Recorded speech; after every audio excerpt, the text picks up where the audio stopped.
శ్రీకృష్ణుని నిర్యాణం. కురుక్షేత్ర సంగ్రామం అనంతరం ఒకనాడు కన్వ మహర్షి, విశ్వామిత్ర మహర్షి, నారద మహర్షులు శ్రీకృష్ణుని దర్శనార్థం ద్వారకకు విచ్చేశారు. వీరు పురవీధులలో సంచరిస్తూ ఉండగా కొందరు ద్వారక యువకులకు ఒక చిలిపి ఊహ తట్టింది.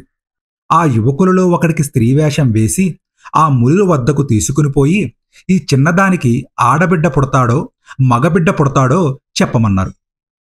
ఆ మహర్షులు అమాయకులు కాదు కదా, దివ్య దృష్టితో మొత్తం కనుక్కుని ఆగ్రహంతో ఆడబిడ్డ కాదు మగబిడ్డ కాదు, ఒక ముసలం రోకలి పుడుతుంది పో అన్నారు. అది మీ యాదవ వంశం మొత్తాన్ని నాశనం చేస్తుందని శపించి వెనక్కి వెళ్ళిపోయారు. ఈ విషయం శ్రీకృష్ణుడికి తెలిసింది. విధిరాతను ఎవ్వరూ తప్పించలేరు, యాదవ వంశానికి కాలం చెల్లింది అనుకున్నాడు.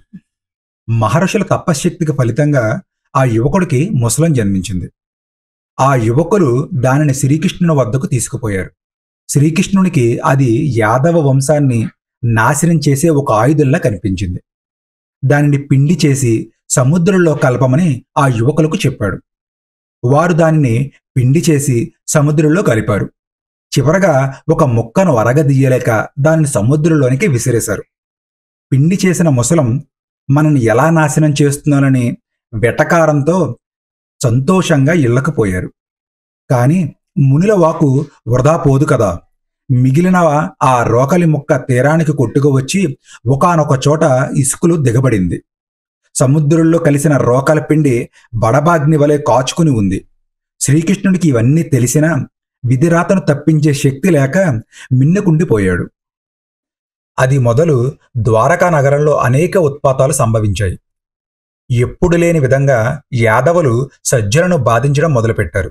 స్త్రీలు భ్రష్టు పట్టిపోతున్నారు. యాదవ వంశం నాశనం దగ్గరలోనే ఉందని కృష్ణునికి అర్థమయ్యింది. తాను ఎంతో ప్రేమించే ద్వారకలో యాదవుల నాశనం అవ్వడం ఇష్టం లేని శ్రీకృష్ణుడు యాదవులందరినీ కొలువుపరిచాడు. సముద్రానికి జాతర చెయ్యాలని అందరినీ బయలుదేరి రమ్మని చెప్పాడు.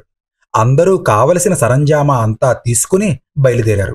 బలరాముడు అరణ్యమునకు బయలుదేరాడు. శ్రీకృష్ణుడు ఒక్కడే యాదవులతో పాటు వెళ్ళాడు. వెళ్లే ముందు తండ్రి అయిన వసుదేవునితో ఇలా అన్నాడు: తండ్రి, కొద్ది రోజులలో ద్వారకను సముద్రం ముంచెత్తుతున్నది. అర్జునుడు వస్తాడు, మిమ్మల్ని అందరినీ ఉద్ధరిస్తాడు. అతను వేరు, నేను వేరు కాదు. అందరూ అతని ఆజ్ఞను పాటించండి. సముద్ర తీరానికి వెళ్లిన యాదవులు సుష్టిగా భోజనం చేసి కృష్ణుని ఎదుటే మద్యం తాగి ఒకరిలో ఒకరు కలహించుకోసాగారు. అన్నీ తెలిసిన కృష్ణుడు ఏమీ చెయ్యలేని వాడయ్యాడు. అంతలో ఒకడు ఆనాడు సముద్ర తీరంలో దిగబడిన రోకలి తుంగను తీసుకుని ఒకడిని మోది చంపేశాడు. అది మొదలు అందరూ ఒకరినొకరు చంపుకున్నారు. మిగిలిన దారకుడిని బొబ్బరుడిని తీసుకుని శ్రీకృష్ణుడు బలరాముడు ఉన్న చోటికి బయలుదేరాడు. అరణ్యంలో బలరాముడు ధ్యానంలో ఉన్నాడు. అప్పుడు శ్రీకృష్ణుడు అర్జునుడిని ద్వారకకు తీసుకురమ్మని దారకుడిని పంపాడు. బొబ్బరుడిని ద్వారకలోని స్త్రీలను మిగిలిన వాళ్లని ప్రయాణానికి సిద్ధం చేయమని పంపాడు. కాని మార్గం మధ్యలోనే ఒక అటవీకుడు అతనిని అదే రోకలి తుంగతో సంహరించాడు. దారకుడు ఏడుస్తూ పాండవుల దగ్గరికి వెళ్ళాడు. అతనిని ఆ పరిస్థితిలో చూసి పాండవులు చలించిపోయారు. అప్పుడు దారకుడు జరిగిన విషయం చెప్పి బలరామకృష్ణుడు అరణ్యంలో ఉన్నారని, అర్జునుడిని ద్వారకకు తీసుకువెళ్లమన్నారని చెప్పాడు. అది విని పాండవులు ఆశ్చర్యపోయారు. శ్రీకృష్ణ భగవానుడు అచట ఉండగా ఇలా ఎందుకు జరిగిందా అని చాలా బాధపడ్డారు. అర్జునుడు వెంటనే ద్వారకకు పయనమయ్యాడు. అచట అరణ్యంలో బలరాముడు తన దేహమును విడిచి తన అంశ అయిన మహాసర్పరూపం ధరించి సముద్రంలో కలిసిపోయాడు. తన అన్న లేని లోకంలో ఉండటం వృధా అని తలిచి తాను చెయ్యాల్సిన పనులు కూడా ఏమీ లేవని గ్రహించి తాను శరీరం వదలడానికి ఏమి కారణం దొరుకుతుందా అని వేచి చూడసాగాడు శ్రీకృష్ణుడు. ఒకనాడు తనకి అరికాలితో మరణం సంభవిస్తుందని దూర్వాస మహాముని శాపం ఇవ్వడం గుర్తుకు వచ్చింది.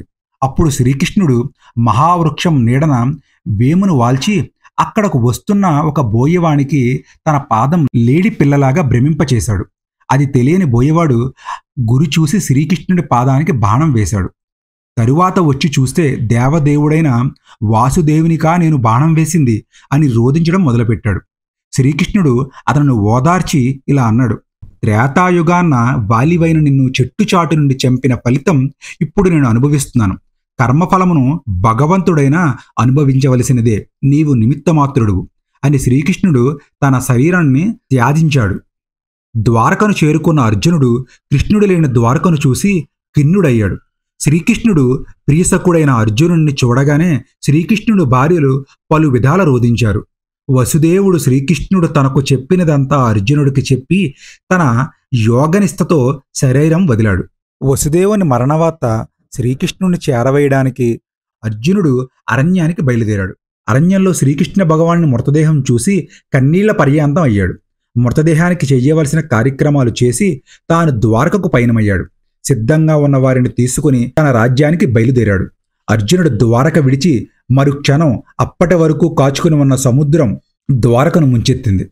ఇప్పుడు సముద్రంలో బయటపడిన ద్వారక అదేనని చాలామంది విశ్వాసం.